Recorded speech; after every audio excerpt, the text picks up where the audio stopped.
નમસ્કાર દર્શક મિત્રો, દેશ અને દુનિયાના અત્યારના તાજા અને મહત્વપૂર્ણ સમાચારની માહિતી મેળવીએ તો લોકસભાની ચૂંટણી રદ કરીશું જેવું પણ મોટું નિવેદન હાઈકોર્ટ દ્વારા આપવામાં આવ્યું છે. નીતિન ગડકરીની સ્ટેજ ઉપર જ તબિયત બગડતા લથડી પડેલા જોવા મળ્યા હતા. પાણીજન્ય રોગચાળાના કારણે અનેક જગ્યા ઉપર રોગચાળો વધતો જોવા મળ્યો છે. આંદોલન પાર્ટ 2 નો પણ આરંભ ગુજરાતની અંદર કરવામાં આવી રહ્યો છે અને ગુજરાતની અંદર પરસોત્તમ રૂપાલા અને ક્ષત્રિય સમાજનો વિરોધ યથાવત રીતે જોવા મળ્યો છે. ફરી એકવાર સોનાના ભાવની અંદર વધારો જોવા મળ્યો છે. આંબાલાલ પટેલ દ્વારા પણ વરસાદ અને હવામાન અંગે નવી આગાહી કરવામાં આવી છે. ટ્રેનની અંદર હવે ફક્ત 20 રૂપિયાની અંદર ભરપેટ ભોજન પણ મળવાનું છે. કુંભાણીને લઈને છેલ્લા શ્વાસ સુધી નહીં છોડું જેવું પણ મોટું નિવેદન આપવામાં આવેલું છે. ભારતની અંદર આવનાર સમયની અંદર ભયંકર પૂર આવશે જેવી પણ અત્યારથી શક્યતા દર્શાવવામાં આવી છે. ફરી એકવાર નવો વિવાદ સર્જાયેલો જોવા મળ્યો છે અને નેતાએ કર્યો છે ચાલુ સભાની અંદર બફાટ. સાથે જ બટાકાના ભાવની અંદર પણ વધારો જોવા મળી રહેલો છે. મોદી ફરી એકવાર આવવાના છે ગુજરાતના પ્રવાસે. સાથે જ મસાલાની તપાસ કરવાને લઈને પણ મોટી આદેશ અને મોટી અત્યારે જાહેરાત કરવામાં આવી છે. એ ઉપરાંત પીએમ વિરુદ્ધ તપાસ કરવા માટે પણ કાર્યવાહી કરવામાં આવી રહી છે. સંપૂર્ણ સમાચાર સવિસ્તૃત જાણીએ તે પહેલા ખાસ કરીને મિત્રો ચેનલમાં નવા છો તો અત્યારે જ લાઈવ ગુજરાત સમાચાર યુટ્યુબ ચેનલને જરૂરથી મિત્રો સબસ્ક્રાઇબ કરી દેજો. સૌપ્રથમ સમાચારની માહિતી મેળવીએ તો લોકસભાની ચૂંટણી રદ કરીશું જેવું પણ મોટું નિવેદન આપવામાં આવ્યું છે. પશ્ચિમ બંગાળના મુર્શિદાબાદની અંદર રામનવમી નિમિત્તે નીકળેલી શોભાયાત્રા દરમિયાન થયેલા હિંસા અંગે હાઈકોર્ટની અંદર સુનાવણી હાથ ધરવામાં આવી હતી. હાઈકોર્ટે આકરી ટિપ્પણી કરતા કહ્યું છે કે જે લોકો થોડા સમય માટે પણ શાંતિ જાળવી શકતા નથી તેમણે ચૂંટણીની કોઈ જ જરૂર નથી. જો લોકો શાંતિ અને સૌહાર્દથી રહી શકતા ન હોય તો અમે ચૂંટણી રદ કરીશું. 17 એપ્રિલે શરૂ થયેલી હિંસાની અંદર કુલ 19 લોકો ઘાયલ થયેલા જોવા મળ્યા છે અને હાઈકોર્ટ દ્વારા લોકસભાની ચૂંટણી રદ કરીશું જેવું પણ મોટું નિવેદન આપવામાં આવ્યું છે. જોકે હાલ પૂરતું ચૂંટણી રદ કરવાને લઈને કોઈ પણ આવું નિવેદન અત્યારે હાઈકોર્ટ દ્વારા જારી કરવામાં નથી આવ્યું. તો એ સાથે જ પીએમ વિરુદ્ધ તપાસ કરવાના આદેશ પણ આપવામાં આવ્યા છે. ઇલેક્શન કમિશને મોટી કાર્યવાહી કરતા પીએમ મોદીના સંપત્તિ વહેંચણી નિવેદન અંગે તપાસ શરૂ કરી છે. વિપક્ષે પીએમ મોદીના નિવેદન ઉપર કોંગ્રેસના મેનિફેસ્ટોને લઈને જૂઠાણું ફેલાવવા, નફરત ફેલાવવા અને આચાર સંહિતાનું ઉલ્લંઘન કરવાનો આરોપ લગાવ્યો છે. આ ભાષણની અંદર પીએમ મોદીએ કોંગ્રેસના મેનિફેસ્ટો અને પૂર્વ પીએમ મનમોહન સિંહના જૂના નિવેદનને જોડીને કહ્યું હતું કે જો કોંગ્રેસ સત્તામાં આવશે તો તે લોકોની સંપત્તિ મુસ્લિમોમાં વહેંચણી કરી દેશે જેવા નિવેદનને લઈને હાલ ઇલેક્શન કમિશન દ્વારા પીએમ મોદી વિરુદ્ધ તપાસ કરવાના આદેશો પણ આપવામાં આવ્યા છે. તો એ સાથે જ રાજ્યની અંદર હજી એક વિવાદનો અંત નથી આવ્યો. ત્યાં ફરી એકવાર નવો વિવાદ જોવા મળ્યો છે. રાજકોટ લોકસભા સીટના ભાજપના ઉમેદવાર પરસોત્તમ રૂપાલાએ ક્ષત્રિય સમાજ ઉપર કરેલા નિવેદનનો વિવાદનો હજી અંત શાંત નથી પડ્યો. ત્યાં હવે આમ આદમી પાર્ટીમાંથી ભાજપમાં આવેલા ભૂપત ભાયાણીના એક નિવેદનથી નવો વિવાદ સર્જાયો છે. વિસાવદરની અંદર ચૂંટણી કાર્યાલયની અંદર ઉદ્ઘાટન સમયે ભૂપત ભાયાણીએ રાહુલ ગાંધીને નપુસક કહેતા વિવાદ સર્જાયો હતો.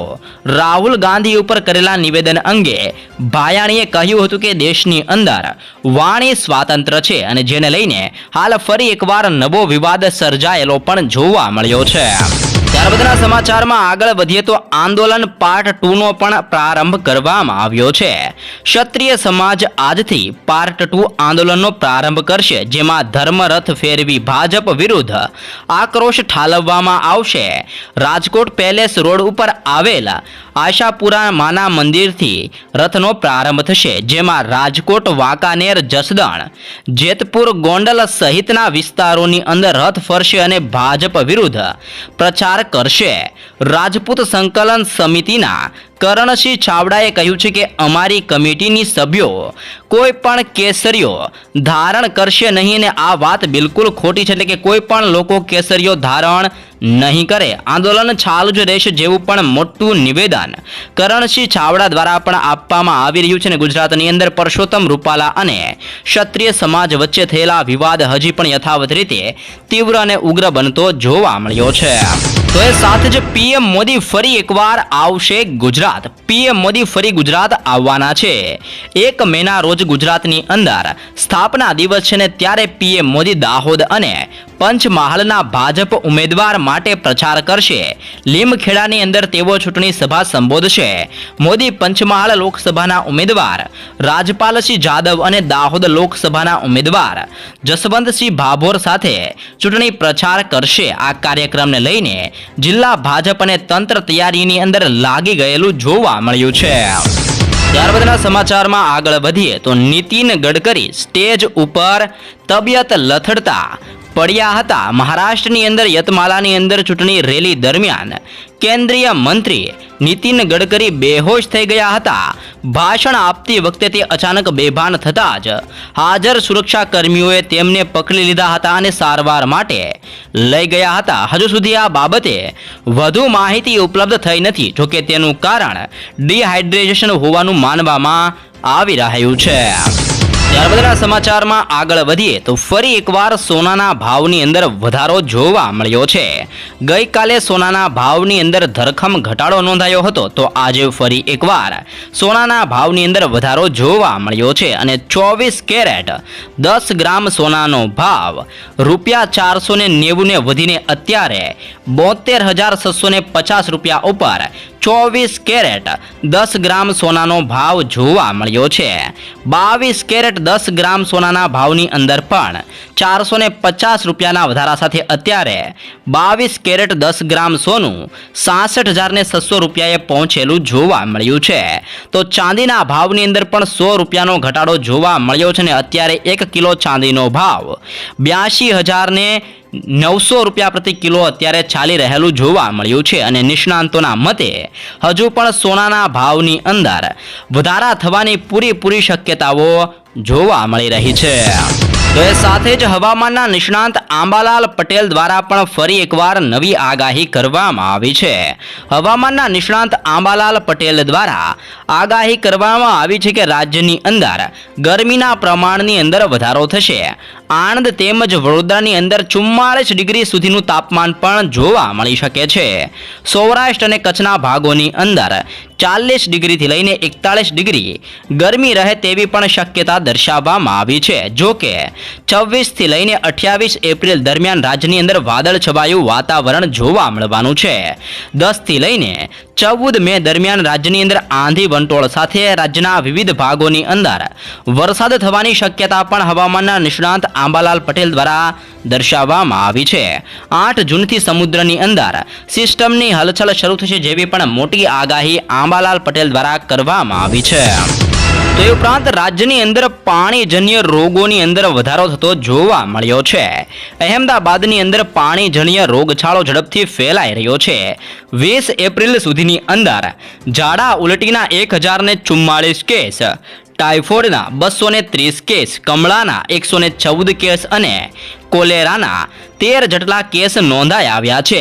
મલેરિયા અને ડેન્ગ્યુ જેવા મચ્છરજન્ય રોગોના પણ 46 જેટલા કેસ નોંધવામાં આવ્યા છે. સાથે જ સરખેજ, નવરંગપુરા, જોધપુર, રખિયાળ, સરસપુર, ગોમતીપુર જેવા વિસ્તારોની અંદર લોકો મોટા પ્રમાણની અંદર પાણીજન્ય રોગોની અંદર ભોગ બનેલા જોવા મળ્યા છે. અને એએમસી તંત્ર દ્વારા સેમ્પલ લઈને હાલ વધુ તપાસ હાથ ધરવામાં આવી રહી છે. ત્યારબાદના સમાચારની અંદર આગળ વધીએ તો ટ્રેનની અંદર મુસાફરી કરતા લોકો માટે મોટા સમાચાર સામે આવ્યા છે. જેમાં 20 રૂપિયાની અંદર ભરપેટ ભોજન આપવામાં આવશે. જનરલ કોચના મુસાફરો માટે સારા સમાચાર સામે આવ્યા છે. રેલવેએ જનરલ કોચના મુસાફરોને ભોજન આપવા માટે નવી યોજના ઘડી છે જેનું નામ ઇકોનોમી મિલ આપવામાં આવ્યું છે. જનરલ કોચના મુસાફરોને કિફાયતી ભોજન મળી રહે તે વ્યવસ્થા કરવામાં આવી છે, જેની માટે 20 રૂપિયાથી લઈને 50 રૂપિયા સુધીની અંદર ભરપેટ ભોજન આપવામાં આવશે, જેના માટે રેલવે સ્ટેશન ઉપર જ વ્યવસ્થા કરવામાં આવી છે. જનરલ કોચના મુસાફરોને ઇકોનોમી મિલની અંદર 20 રૂપિયાની અંદર આલુ ભાજીને સાથ પૂરી આપવામાં આવશે, જ્યારે 50 રૂપિયાની અંદર સ્નેક્સ મિલનો પણ વિકલ્પ આપવામાં આવી રહ્યો છે. તે ઉપરાંત કુંભાણીને છેલ્લા શ્વાસ સુધી નહીં છોડું જેવું પણ નિવેદન આપવામાં આવ્યું છે. નિલેશ કુંભાણી સુરતની લોકસભા સીટને લઈને ચર્ચામાં છે. કુંભાણીનું ફોર્મ રદ થતા કોંગ્રેસની અંદર રોષે ભરાયેલું કોંગ્રેસ જોવા મળ્યું છે. અમરેલી કોંગ્રેસ પ્રમુખ પ્રતાપ દુધાતે કુંભાણીને ધમકીને આપતા કહ્યું હતું કે કુંભાણીને જ્યાં છુપાવો હોય ત્યાં છુપાવો, હું તેને છેલ્લા શ્વાસ સુધી નહીં છોડું. ચૂંટણી બાદ પણ જતું કરવામાં નહીં આવે. કુંભાણી ભાજપમાં જોડાશે તો પણ બચી શકશે નહીં. સુરતની અંદર નિલેશ કુંભાણી રહેશે યા તો પછી પ્રતાપ દુધાતા રહેશે જેવું પણ મોટું નિવેદન આપવામાં આવેલું છે. ત્યારબાદના જરૂરી સમાચારમાં આગળ વધીએ તો ભારતની અંદર ભયંકર પૂર આવશે જેવું પણ મોટું નિવેદન આપવામાં આવ્યું છે. ગરમી અને ઊંચા તાપમાનના કારણે ઈસરોએ ચિંતા વ્યક્ત કરી છે અને કહ્યું છે કે વધતા તાપમાનના કારણે ઉત્તર ભારતની અંદર હિમાલય પર્વતો હવે બરફવાળા જે પર્વતો છે ઝડપથી પીગળતા જોવા મળ્યા છે અને જો આ પ્રક્રિયા સતત ચાલતી રહેશે તો ગ્લેશિયરમાંથી બનતા સરોવરના કદની અંદર વધારો થશે, જે ભારતની નદીઓની અંદર પૂર લાવવા માટે ઘણું જ પૂરતું છે અને ભવિષ્યની અંદર આવી સ્થિતિ ઊભી થવાની પણ ઘણી શક્યતાઓ જોવા મળી છે જેવું પણ મોટું નિવેદન ઈસરો દ્વારા વ્યક્ત કરવામાં આવી રહ્યું છે. તે ઉપરાંત બટાકાના ભાવની અંદર પણ વધારો જોવા મળ્યો છે.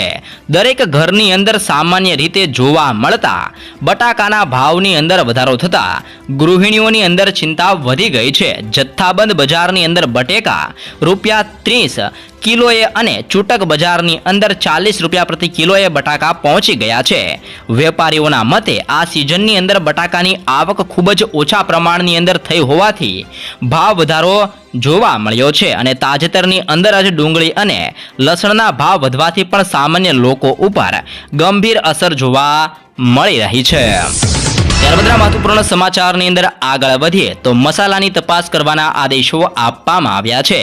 સિંગાપોર અને હોંગકોંગે એવરેસ્ટ અને MDSના કેટલાક મસાલા ઉપર પ્રતિબંધ મૂક્યા બાદ ભારત પણ અત્યારે એક્શનના મોડમાં આવી ગયું છે. કેન્દ્ર સરકારે દેશની અંદર વેચાતા તમામ મસાલાના ટેસ્ટિંગનો આદેશ આપ્યો છે. આ પછી food safety and standard authority of ઇન્ડિયાએ તમામ બ્રાન્ડના મસાલાના સેમ્પલ લેવાનું શરૂ કર્યું છે અને આ મસાલાના નમૂનાઓ તપાસ કરવામાં આવશે કે જે તેઓ ફસાય એટલે કે food safety and standard authority of India દ્વારા આ પ્રમાણે છે કે નહીં જે પણ તપાસ કરવાના આદેશો અત્યારે આપવામાં આવી રહ્યા છે.